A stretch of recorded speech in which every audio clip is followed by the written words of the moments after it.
Previously on X-Men.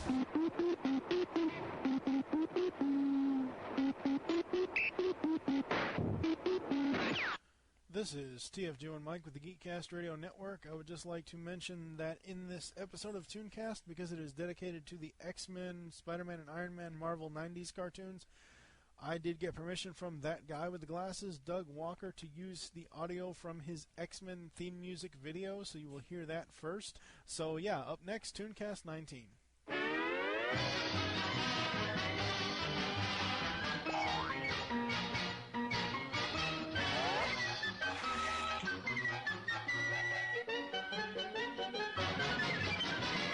Okay, Smokey, roll 'em. Songs that don't need lyrics, but I added them anyway. Ha! X-Men are cool, X-Men rule, they're no fools, X-Men duel, fighting ghouls, they're not tools, breaking rules. First you got the Wolverine, Super Mega Death Machine. Gambit's cards are really keen, shine like rubies. Cyclops always leads the team, while sometimes making out with Jean. Rogue and Storm are real hotties, with big boobies.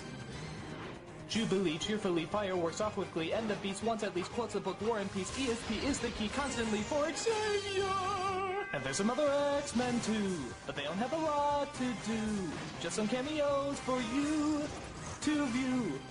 And there's this evil bad guy who lost his parents cause they're Jews. Magneto's his nom de plume. It's true.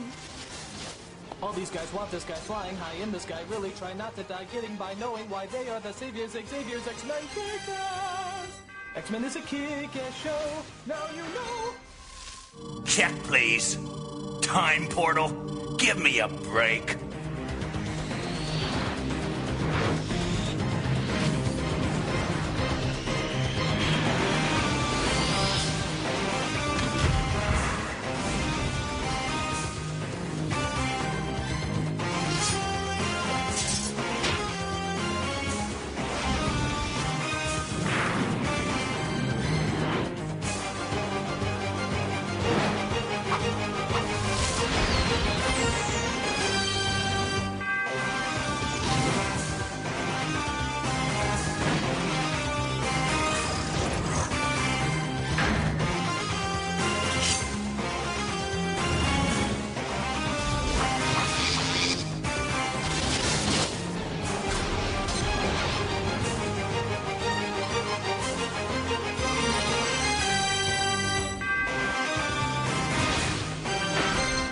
Hello and welcome to episode 67 of ToonCast Beyond, brought to you by the Geekcast Radio Network. I am your host, TFG and Mike, and joining me is...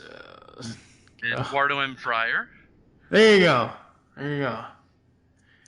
He is, Somebody has just call him Friar Duck. Oh, funny. The sad thing is that would make me Porky Pig. Today... Aha. Yeah. Today we are taking down a Tin Woodsman, blasting sentinels with our ruby quartz glasses, morphing into anything but rangers, and not allowing girls to suck our life forces out of us by just touching us. Ew, cooties. Yeah, that's right. Nice recovery there. Life forces. That's it. Life forces. Yeah. Oh no, trust me. There's going to be plenty of this whole series could have been an animated porno, really, if you really think about it. Anyway, we're going to be talking about the 1992 X-Men cartoon, also known as X-Men the Animated Series, because apparently everything in the 90s since Batman needed the animated series after it. Oh, boy. So... before we get too far into this and set the stage for X-Men, this is Eduardo's first time on ToonCast Beyond. You were on Geekcast Radio back when you still, used a police box. Yeah. Is it a police? God, I'm so not a. You can tell I'm so not a Whovian, people. Is it a police box? Because I don't even know. It's a police box. Okay, good. At least I got that one thing right. The only thing I really know is don't fuck with the Daleks.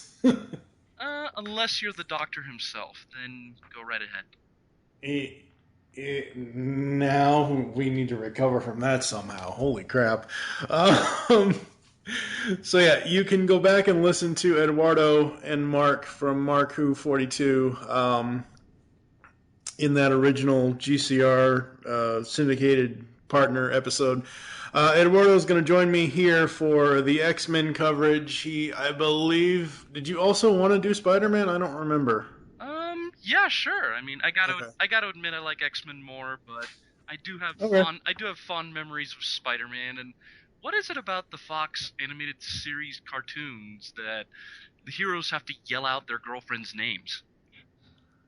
Yeah, I mean, I feel if you do a drinking game with X-Men and Spider-Man, you'll probably have liver failure based off all the times Cyclops has screamed, Jean!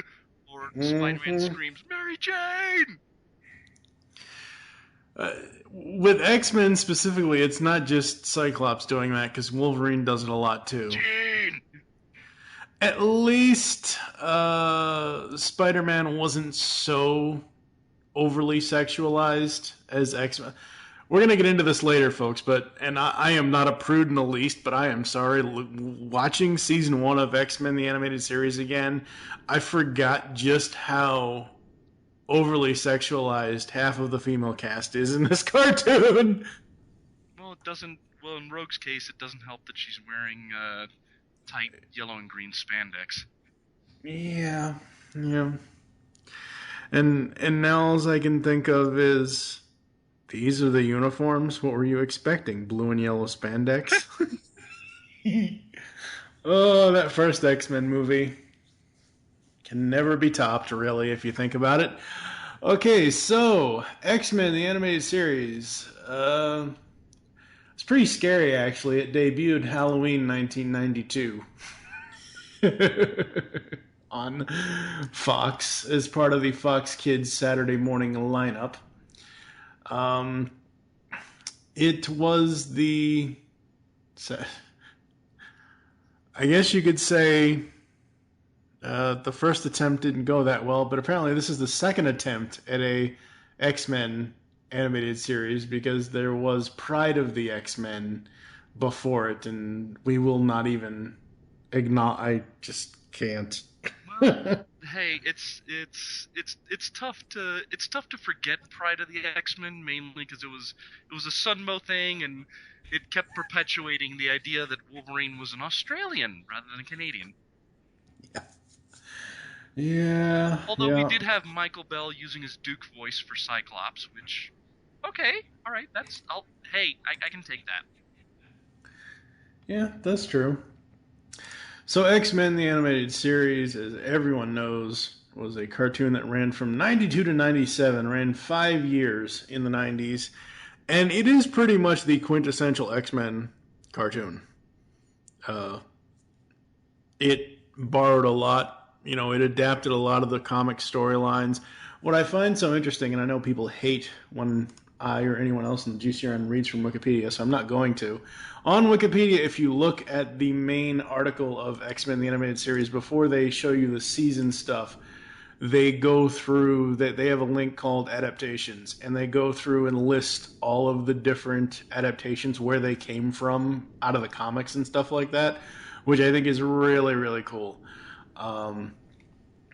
What are some of your first memories going all the way back, 20 some odd years to this cartoon? Did you watch this as a kid, or was it too violent? Oh, no. By the time it came on, I was in like my early teens, so not too violent.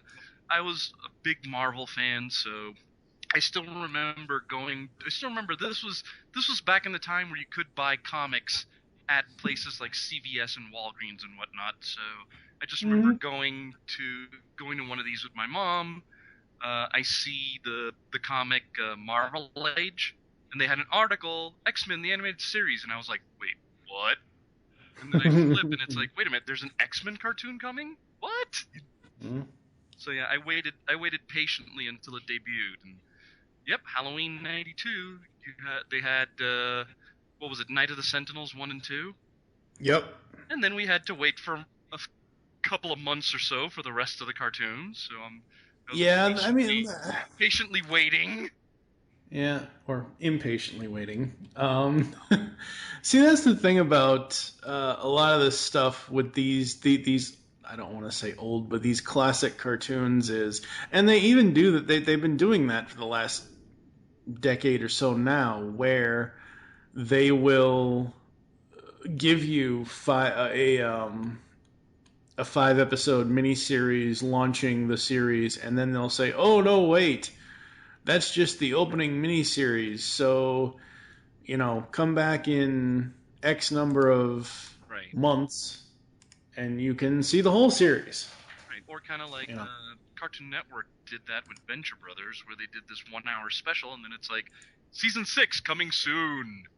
Yeah. It's like, when is that? It'll be soon. When exactly? Yeah. Really soon.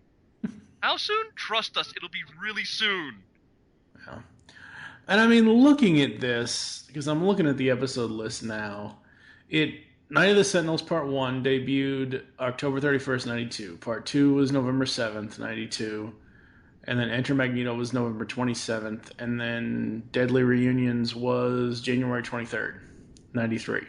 So technically, they really only took a month off between episode 3 and 4 because of the holidays, I guess. That's really the only, I think depending on like the channel where you caught your Saturday morning cartoons, and depending on the Saturday morning cartoon, it then gets preempted by football. Yeah, it's like, we could show you what happens when Xavier and Magneto face off, but you know what? Instead, we need to do this college football game. Yeah, that still goes on today for various things. Yeah. So the first season is 13 episodes, which I'm kind of surprised at, because this is 1992. We're still kind of in the era of 80s. Well, it was the 90s, but we're still coming off of the era of the 80s animated, syndicated thing where, oh my god, you had to have 65 episodes no matter what. For syndication and all that. And I mean, a 13-episode season to me is something that would have happened in the last, like I said, decade or so. I like that it's a 13-episode season. I just didn't expect it. I haven't watched this in forever. Like, I remember when the DVDs finally came out for this series, Walt Disney put them out, basically bare bone 5-volume DVD sets, one for each season. And that was years ago at this point now. Yeah. So I haven't actually seen this show in a long time, because I don't collect DVDs anymore. And yeah, I have season 1 on DVD, and I haven't gotten the other 4 seasons, and I've been a little disappointed at the DVD releases, because I mean, come on. Yeah. The season 3, I think, which is when they did Phoenix and Dark Phoenix Saga. Come on, man. I mean, call Chris Claremont out on the phone. Get John Byrne, do an interview with them. Yeah, somebody. Yeah. Season 3 was Phoenix and Dark Phoenix. We will get to actually all 5 seasons at some point between now and next year. One of the things here at ToonCast Beyond that we're trying to do is I'm trying to get a lot of season 1s done in this, last year we started it, and this year we're continuing it, and hopefully after I do the first annual 25 Days of Christmas on ToonCast Beyond later this year, hopefully next year we can start doing season 2 stuff. I don't know. So we'll have to just wait and see. But X-Men season 1, 13 episodes. I think the season is pretty much, I don't want to say flawless, but as far as storytelling goes, it's pretty well connected. There were several, well, there was one time in the original broadcast where Slave Island, episode 7, apparently episode 8 wasn't finished in time, so the first broadcast did not show the X-Mansion destroyed, which was interesting. Yeah. Yeah, and then when episode 9, they're rebuilding the mansion, it's like, wait, when did this happen? What? Yeah, exactly. Hold it. What? Wait, pause. Back up. Yep. What out of the 13 episodes do you have a favorite? Oh, geez. That's tough. Because I mean, the minute one pops in my head, I'm going, actually, wait. But then there's this one. I will say I like the way they adapted Days of Future Past. Mm-hmm. I mean, not exact, but still a cool adaptation. I also remember like the second part of that. Yeah. I think it was on the second time I ever saw it that I noticed at the end Wolverine's skeleton. Yeah. I noticed that. I didn't notice it as a kid. At least I don't remember noticing it as a kid, but watching it back again, because obviously I had to make sure I paid attention for the show now, but, I'm like, hey, because Bishop keeps saying, oh, well, nothing changed and blah, blah, blah, and Forge is like, well, you've got plenty of time to go back and fix it over and over and over again. And then I look at the thing and I'm like, hey, that's Wolverine. Something did change. And it's one of the, it also illustrates one of the things that was kind of cool about the show when it first came out. People died. Mm-hmm. This wasn't jumping out of airplanes. This wasn't jumping out just before the missile hit. First the first two-parters, one of the X-Men died. Yep. Or at least seemed to. Yeah, and then they eventually go and they continually show the tombstones for Cyclops, Rogue, Storm, and Jubilee. What always got me, even back then as a kid, and even now as an adult, how they paced the tombstone scene.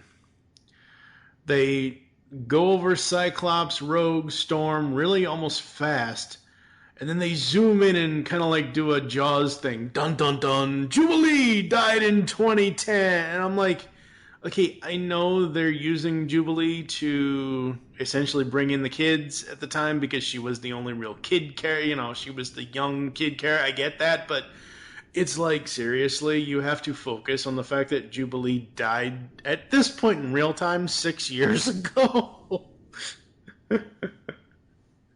Well, I think it was too, since she was supposed to be the kid character, and Yeah. I think it's one of these things where common sense in these things is like, oh, the kid character's going to be untouched. That was kind of the way to say no, because we're dealing with a crap sack future and nobody's safe.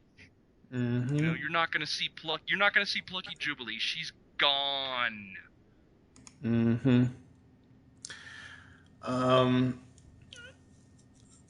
Looking back at this, the voice cast is amazing, but I don't know any of these people outside of this show. Well, the only reason that I know two people outside the show, and that is only because they did things after the show. I know that Cedric Smith actually had a cameo in that live-action syndicated Mutant X TV show. Oh, okay. He even sounded like Xavier. Well, I could be wrong, but I'm pretty sure that's probably his normal voice. Like I said, I could be wrong, but. And then apparently George, I'm gonna try and this is the best way I think I can pronounce his name. Bowser? Yeah. Is it kind of like Bowser but with an Yeah. Okay, well George Bowser is in the first live-action X-Men movie, if I remember correctly. Mm-hmm. He's supposed to be the trucker that drops Rogue off at that Canadian watering hole or whatever you want to call it. Yeah. Yeah. I mean that's the closest, and again, this is after the cartoon was done. So. All right, I gotta ask you this since we're talking about him, since he voiced Beast. Just throw out the whole plot line. Don't even just throw that all out. We all know Beast in the show, in the cartoon, at one point or another, oh my stars and garters. how did you feel about Freyre using the line in Last Stand, regardless of how you feel about Last Stand as a film? Hey, you know what? I liked Frasier saying "Oh my stars and garters" better than I did Vinnie Jones going "I'm the Juggernaut, bitch." I like that better than the "I'm the Juggernaut" moment, because that if you're gonna give somebody a signature line, do it because of something they actually said in the comics, not because somebody made a YouTube video. Yeah, I mean, come on. That's very, very true. Looking at Cedric Smith's filmography here, outside of X-Men, he's done a few other things in the past, but I mean, like, I'm so used to looking at cartoons where it's like I know everything that person is. You know, you look at somebody like Tara Strong or Peter Cullen or those kind of people, and it's like, hey, but yeah, I mean, just looking through, I do not, outside of which I'm gonna have to now go back because I don't know how you feel about it, and I know probably everyone else listening probably hates it. I loved Mutant X. I thought that show was amazing at the time. You know what? It was interesting, and the fact that you had somebody like Vicky Pratt on it that helps. Mm. And now that happened, and we're getting completely off topic here, folks, but I don't care. I remember when I first saw Mutant X, I'm like, wait a minute, Lex Luthor's a good guy. What's going on here? Yeah. No, You got John Shea in that show. Yeah, no, the minute that I caught Cedric Smith, the minute Cedric Smith opened his mouth, I'm like, it's Chuck! Yeah, it's Chuck. Xavier! That's right. Oh God, it's so hilarious. They killed him. Yeah, I have to praise Cathal J. Dodd, Cal Dodd, his voice act. Oh God, okay, folks, any of you that didn't find the X-Men until 2000, don't get me wrong, Hugh Jackman is the embodiment of live action Wolverine, Logan, whatever. But Cal Dodd's voicing of Wolverine in this cartoon, to me, is the definitive voice of Wolverine. Oh yeah, you know what? I gotta agree with you there, Mike. Whenever I read any Marvel comics and Wolverine's there, I hear Cal Dodd's voice. Yeah. And it's and I mentioned it before at the beginning. You know, before the X-Men cartoon, before Cal Dodd, we had Pride of the X-Men, we had Wolverine show up on one episode of Spider-Man and His Amazing Friends, and for some weird reason, he was voiced with an Australian accent. Yeah. And and I'm sure when I saw Spider-Man and His Amazing Friends as like a little kid, it didn't affect me. But then as I started getting into comics and I found out Wolverine was from Canada, I was like, wait, what? No, why do Canadians sound like Aussies? What? Wait, what happened here? Yeah. I will say that the only other one, and it's not just because I interviewed the guy, but the only other one that I absolutely love outside of Cal Dodd has got to be Steve Blum. In both Wolverine and the X-Men and Superhero Squad show. Yeah. I've loved Steve Blum ever since he voiced Spike in Cowboy Bebop and voiced Roger and Big O. But yeah, his Wolverine is a close second for me. It's Cal Dodd, followed very closely by Steve Blum. Yeah. The one question, because I've been interviewing people for years now, the one question I always wanted to ask Lenore Zahn, or Zane, or Zahn, whatever you spell, the chick that voices Rogue, did she have to take scream therapy for Rogue's? Because, Rogue's screaming is like half of the episodes that she's in. Well, it's like it seems that every character at one point or another especially Rogue, Charles, Jean Grey, you have what I like to call they get dwarfed. Mm-hmm. You know, they get dwarfed. You know, if there's some sort of strange otherworldly being that's approaching Earth, you gotta have Xavier put on Cerebro, you know, expand his mind to figure out what's going on, and then invariably he makes contact, the thing overwhelms him, he goes, ah! Like, throws the helmet down, and then whoever's there is going, Professor, what's going on? My mind, I couldn't grasp it. You know? I mean, same thing. Rogue touches, you know, major villain, whatever, fill in the blank, absorbs the power, goes crazy because she feels like she's about to explode. Yeah, I just absolutely love her voice for Rogue. That's another one. That's my go-to. Oh yeah, Anytime absolutely. I read Rogue, boom, it sounds like Lenore Zahn. Yeah, that's right. And then let's see who else we got. Season 1, we've got. Well, we actually do have one celebrity in there. Or quasi. Do we really? Yeah, we got. Oh God, I want to pronounce his name correctly. We got John Colicos as Apocalypse. Oh, that's right. Yeah. From Battlestar Galactica. Yep. That's true. And Kor the Klingon from Star Trek.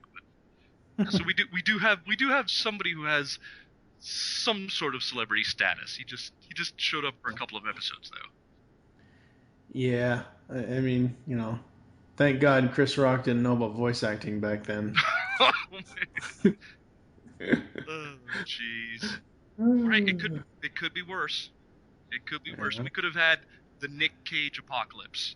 These are my horsemen. Oh God. Mr. Worthington, do you want to fly again? I could give you wings. You could be my angel of death. Wait, no way. What? Hold on a second. Wait a second. Back the truck up. Oh man, you gotta be kidding me. I did not know.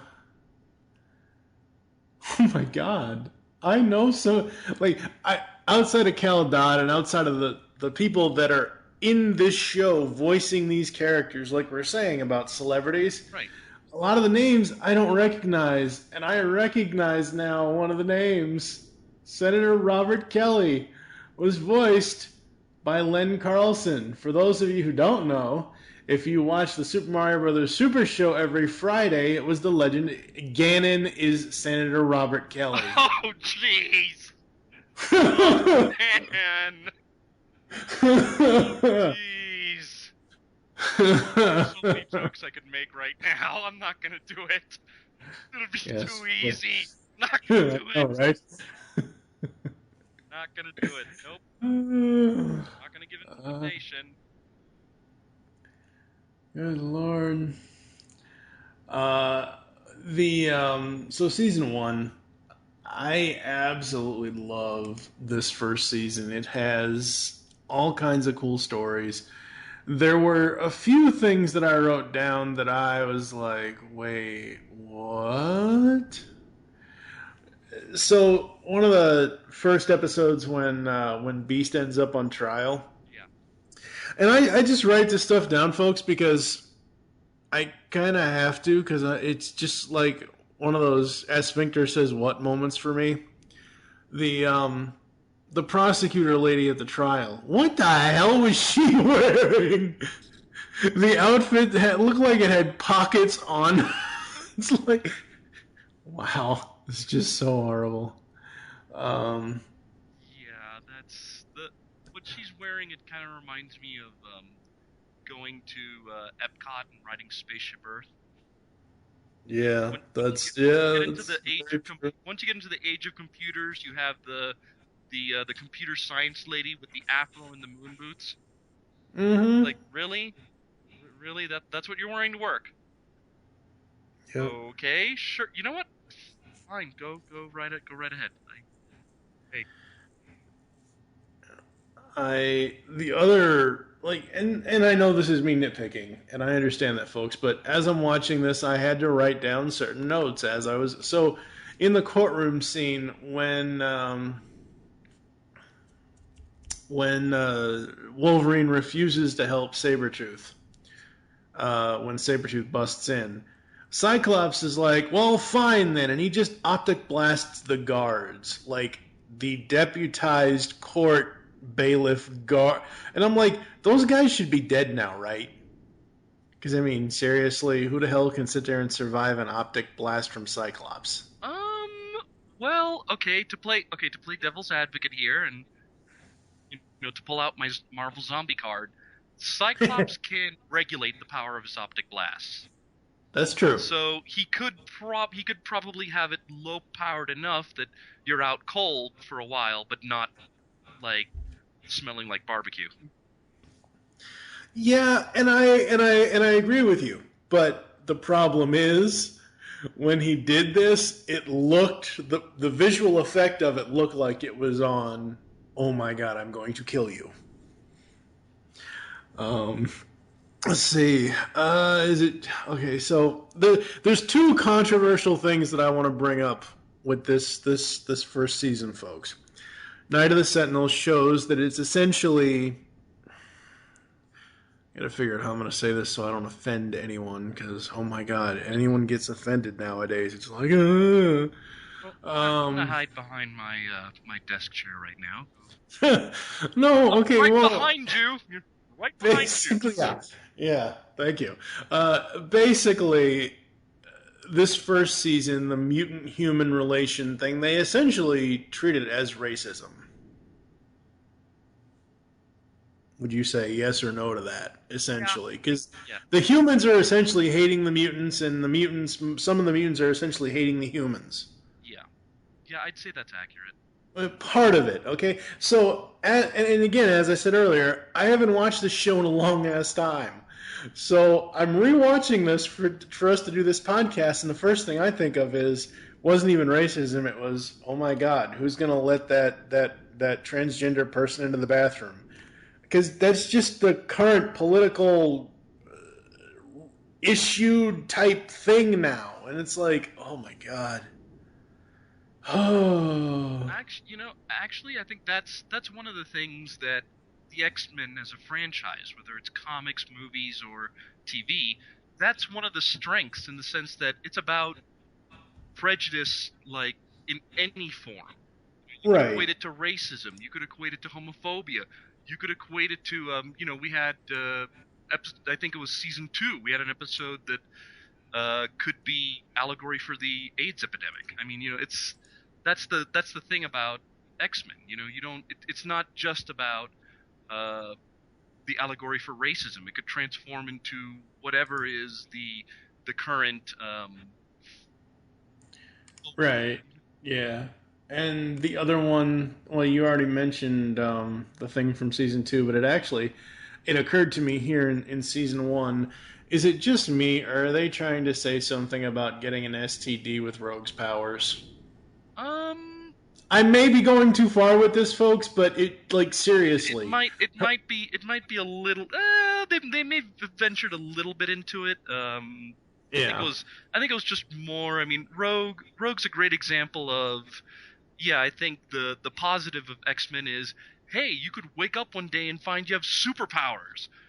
But on the other hand, you need to kind of show that, well, this is like spinning the roulette wheel. Not everybody has cool healing factor like Wolverine. You could end up like Cyclops, where you're gonna have to wear glasses all the time, or you burn holes in everything, or you end up like Rogue, where you can't touch anything. Period. Yeah. What I do like about this first season is how they eventually move her through her character arc, and there's the one point with the whole Senator assassination Days of Future Past thing where I'm glad the animators did this. She went up and she kissed Gambit, but she put her gloved hand in front of his mouth first. Yeah. So I did like that. And again, I really am not trying to be political here, but this is all I can think of as I'm watching this. Magneto is Trump, Xavier is Sanders, and Mystique is Hillary. Wow. Wow. Actually, you know what? I'm actually gonna go one further than you. I'm gonna go one further than you because when I think of Xavier versus Magneto, it's Martin Luther King and Malcolm X. Oh no. or not even maybe Malcolm X, Farrakhan. It's Xavier is the one going, okay, everybody, let's sit and talk it out. Come on, let's all just sit down. We can work things out. And here's Magneto going, oh no, I already went through this once where, I was part of people who almost got wiped out. Not happening again. Mm-hmm. He's the one who's like, okay, I'm gonna mess you up before you mess me up again. Okay, went through this once, not happening again. Mm-hmm. I love the line. Cyclops in one of the first episodes is like, his name is Sabretooth and Wolverine hates him. Professor X is like, did he give a reason? Does he ever? Love that line. Yeah. So we need to, I mentioned earlier about the sexual nature of the women on the show. It's not just in their look, folks. It's in the screams. It's in everything that they do. Not only does Jean get... I saw this somewhere. I saw it recently online somewhere when I was trying to find out information on the series and stuff. They basically use the term that Jean has Xgasms, where she's constantly screaming and moaning. I saw the same thing, and okay. Yeah, I think it does. It can sound a little bit like Yeah. The crazy thing about this is there's the episode where Storm, her claustrophobia kind of comes in. I think it's the Morlock one of the episodes. I'll have to, if I remember to screen cap it. We first get into it with the Morlocks, and then we're right. stuck in the hot box in Slave Island. Right. Yeah, but it's the first time when the ceiling is coming down. Yeah. The way that Storm is animated, the way the frame is on her, it's showing her almost laying down, her chest is heaving, her stomach is heaving. It's almost like she's gyrating to Marvin Gaye or something. Like, seriously, it's like, can sexual healing just start playing in the background like now? I mean, seriously. Marvin Gaye, I don't know. Storm and Callisto with the double-bladed red and blue lightsabers. Eat it, Darth Maul. Yeah, I mean, there you go. Anybody who's ever read the comics that this was based off of, Callisto and Storm had a knife fight, but as progressive as X-Men was, this is still Saturday morning, so yeah, had to replace the knives with the double-bladed lightsabers. Mm-hmm. And why is it every time Storm and Rogue touch their communicators, I think they're playing with themselves? well, Storm's is on her left breast, and Rogue's is essentially right, where it's supposed to not be. Yeah. Actually, Storm's was more kind of right in the kind of upper chest area. Sort of, kind of. Well, yeah, it's not directly on her nipple. It's where you put your hand when you do the Pledge of Allegiance. Yeah, yeah. But yeah, Rogue's putting it on that belt. Yeah. Yeah. Yeah. I just thank God that she wasn't wearing her uniform during the mall battle, because she may have. There was a chance she could pass by a storefront that was playing "I Don't Want Anybody Else." Yeah. About you, I touch myself. Yeah. Somebody just looking out the window and going, "Wait, what?" Sugar, I was calling for help. Okay, if that's what you want to call it. Yeah. Oh boy. Oh god. Now all I can think of is help me, Ron Jeremy. Oh jeez. Well, hey, we had Gambit probably slinging in the window like in the first episode. Oh, but the whole Gambit thing will come into play when we get to season 2 and beyond, because there's a whole more phenomenal sequence there. But I mean, first episode, what is he doing? He's hitting on the counter girl, and what's one of the first lines out of his mouth? He goes, "I like solitaire, okay?" unless I got somebody else to play with. Yeah. Like, wow, dude, why don't nice way of being subtle. Why don't you just tell her you want a boner? You just go ahead and say it. Besides, he's got that Cajun accent. He could say a lot of things, and the girl will just melt. Yep, pretty much. As we go through these stories, I love the apocalypse arc in this first season. The whole story, like before we get to Days of Futures Past, I think it's pretty much from, is it Juggernaut, or when does he start coming in? Yeah, it's right after the Juggernaut. It's right, yeah, it's right after the Cure, yeah. From the Cure to, well, it was just those two parts, come the Age of Apocalypse. I absolutely love those two episodes.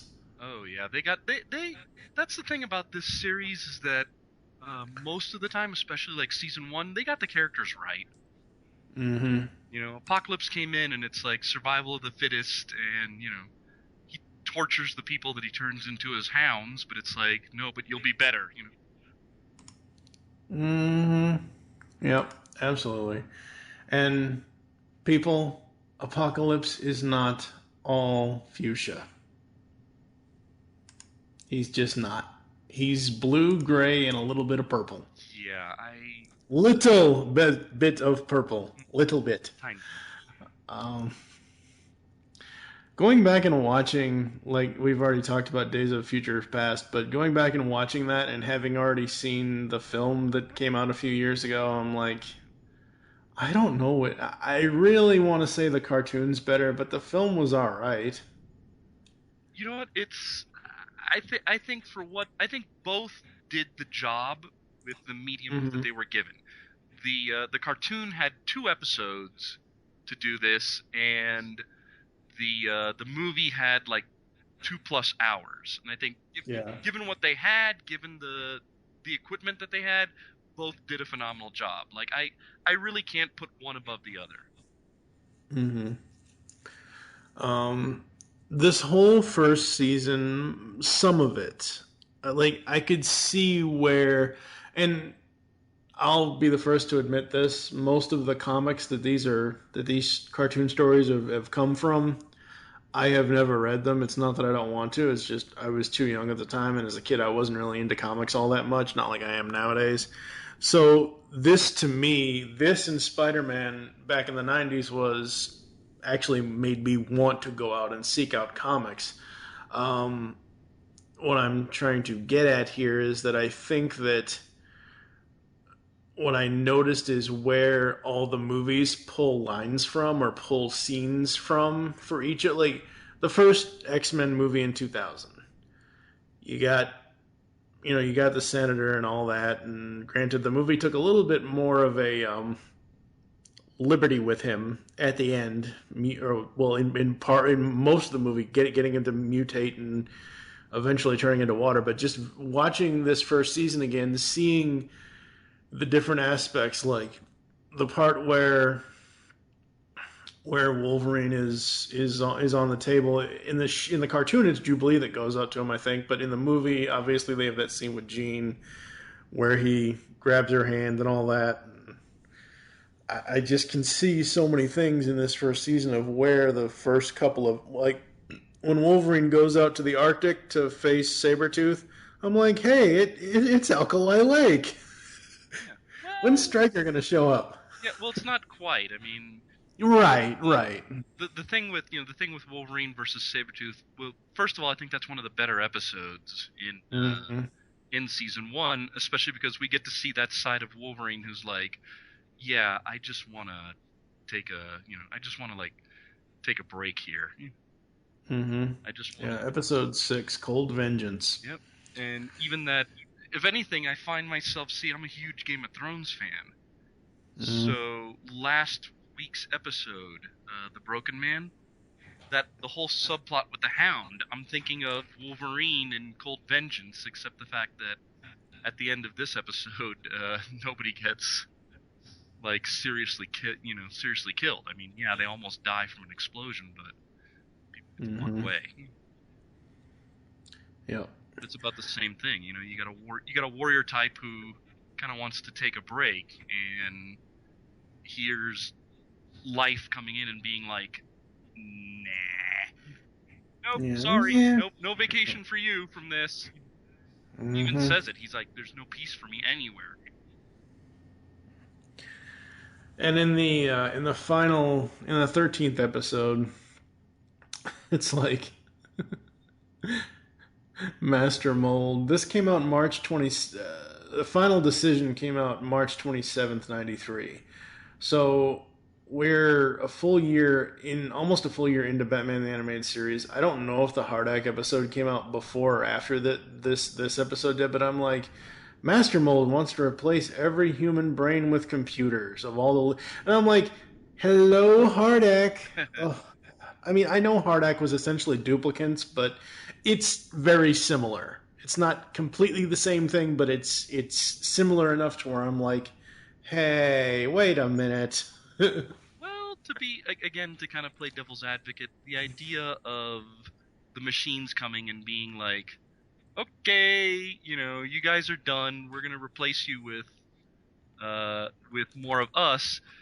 That's been around for like a while. So.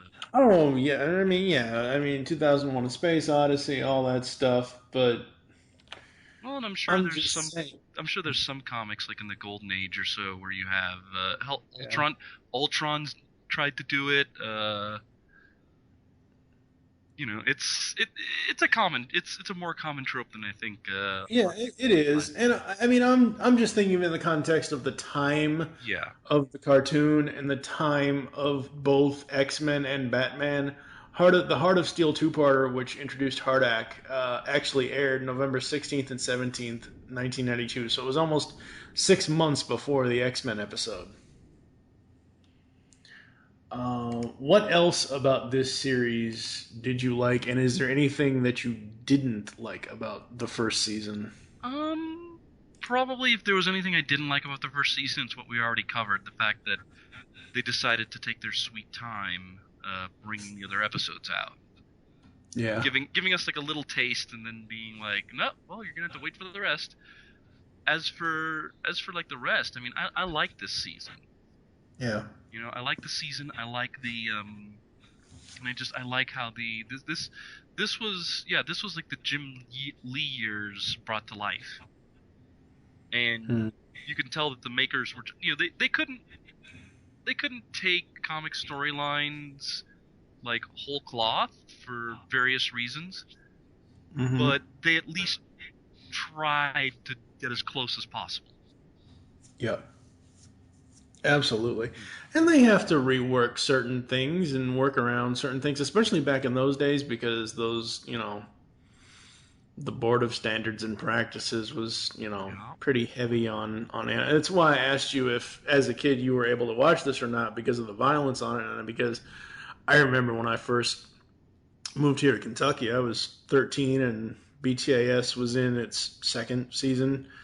And at one point, I'm sitting there watching it, and my dad was fine with it. Whatever else, my stepmother comes in. Oh my God, this is Batman the Animated Series, mind you.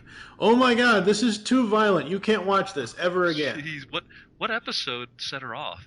I don't even remember. I really don't. Because I mean, especially if we're talking like season 2, or you know, when they heavily started using Robin, the show really didn't be that violent. It was probably, well, I know it was 93, 94, so it was either season 2 or season 3, so I don't even really remember what specific episode it was. I just remember her coming in and saying, basically just turning the TV off and saying, you're never watching that again. Oh, jeez. At least not in this. Now if it was Mask of the Phantasm, I could kind of get where she's coming from, because people actually died in that, and there was the implication that Bruce Wayne got some. Well, there was no implication. It was just off camera. It was there. Well, the fact that we didn't see anything makes it implied, but yeah, I get what you're saying. All right. So how would you rate season 1 on a scale of 0 to 5 stars? I would say 4.5. I'm going to go with a 4. There are a couple of little nitpicks of mine that I can overlook them, but when I was just a couple of things. Like we said earlier about Cyclops and his blasts, because one of the reasons why I don't think he controlled it during that scene, the courtroom scene, is because I don't think he had the visor on. He took his glasses off. So I don't remember, and I just watched this, so I don't, whatever. So yeah, I'm going to stick with a 4 for season 1. I got to say, though, that cliffhanger, it's like, hey, everything's all hunky-dory. Everything's kind of like going to be a happy ending, and then we have Mr. Sinister. Sinister's, Sinister knows what the future holds. It's like, I remember that cliffhanger. I'm like, wait, we're getting Sinister next season? Yes! Yep. So yeah, that's season 1 of X-Men, the animated series from 1992. Right now, I don't know if the original Walt Disney DVDs are out of print, but I'm sure you can find them somewhere online. If you want to watch the show online, there are at least 2 ways I know you can do so that are legal. You can buy the series on iTunes, or if you have a Hulu Plus subscription, all 5 seasons are available on Hulu Plus, and that's how I watch this as well. Because it's one of the reasons why we're doing the episode now, folks, is because I was looking on Hulu the other day, a few weeks ago, and I'm like, hey, it's X-Men, yes! I think I posted a tweet, I'm like, who wants to talk superheroes? And you're like, me! You. So yeah, check it out on Hulu Plus. What's he doing? Taking a nap? So yeah, check it out on Hulu Plus, folks. We're going to take a quick break. You're going to hear some audio and some ads and some other stuff, and we're going to come back to close the show after this. We are here. You're supposed to know everything, Beast. What makes us like we are, anyway? Gamma rays, pollution, ozone depletion, television, progress, lousy luck. You sure make a lot of noise. You decide to join us, eh? Yeah. Did you find the child? Her trail went cold outside the house. Got bit by a dog, too. Do you like retro cartoons? Then Saturday Morning Rewind is the podcast for you. Join them each month as they talk about classic cartoons and interview legendary voice actors like Jim Cummings. I am the terror that flaps in the night. Corey Burton. Sometimes things can be so funny. Rob Paulson. Sure, Brain, but how are we going to find chaps our size? Nancy Cartwright and many more. Eat my shorts. So grab a bowl of Lucky Charms. They're magically delicious. Put on your hammer pants. Go to SaturdayMorningRewind.com. And be prepared to feel like a kid again. Once again, that's SaturdayMorningRewind.com. Saturday Morning Rewind was voted Best Podcast Ever by its host, Tim Nidell. So it's gotta be good. What's the matter? Teacher's pet got cold feet. Anytime, pretty boy. Cyclops. All right, folks, we are back here in ToonCast Beyond, episode 67. Eduardo, what have you got coming up? What are you doing these days? Are you doing any kind of podcasting or anything like that? Actually, well, first off, I'm actually, as we speak, I just wrapped up the first weekend of a performance of Macbeth. What Macbeth is it's Macbeth, but told in a Mad Max setting. Ah, interesting. Yep. So, it's Macbeth meets Fury Road. Something like that. Yeah, like little bits of Fury Road. The art design is very much post-apocalyptic. Mm-hmm. And I don't know. I keep talking with my fellow co-stars on that, and we still don't know whether or not we're affected by the Scottish plague curse, because it's been renamed Macbeth. Therefore, really shouldn't have that much of an effect. I don't know how this works. Right. All right.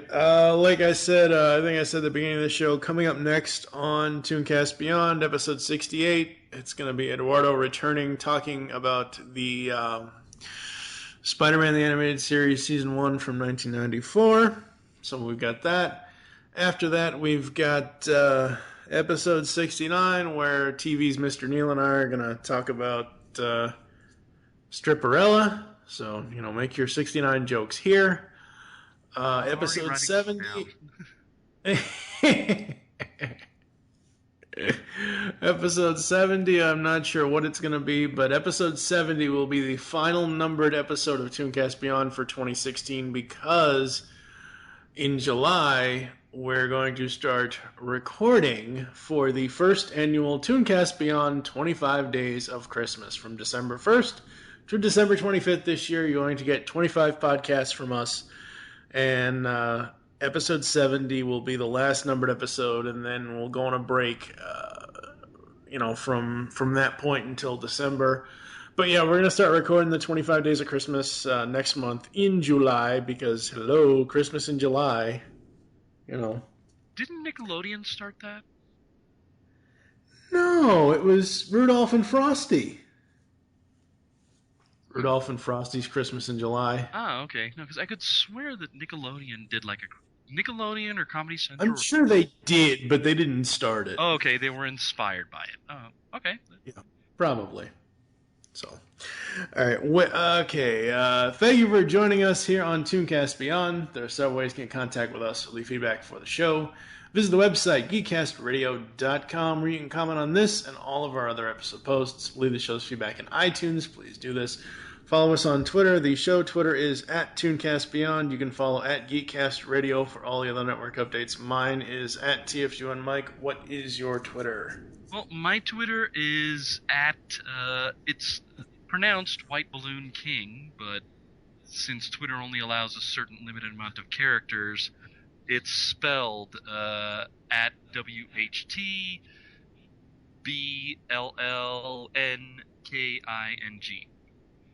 Alrighty then. Become a fan on Facebook. Go to facebook.com/Geekcast Radio Network. Call the voicemail line. Tell us the show you're leaving the message for. End your name. 502-526-5821. There's a 5-minute time limit. We hope you enjoyed this episode of ToonCast Beyond and wish you'll join us next time when we will be giving you our thoughts on Spider-Man the Animated Series Season 1. For now, I am TFG1 Mike with Eduardo M. Freyre. Thank you for listening. Until next time. There should be Take us out of here. Wait, what? There should be an X-Men episode with Wolverine versus Krampus. No. Just no. Oh, come on! Not for long. They were fighting, and I wanted to help him, and boom!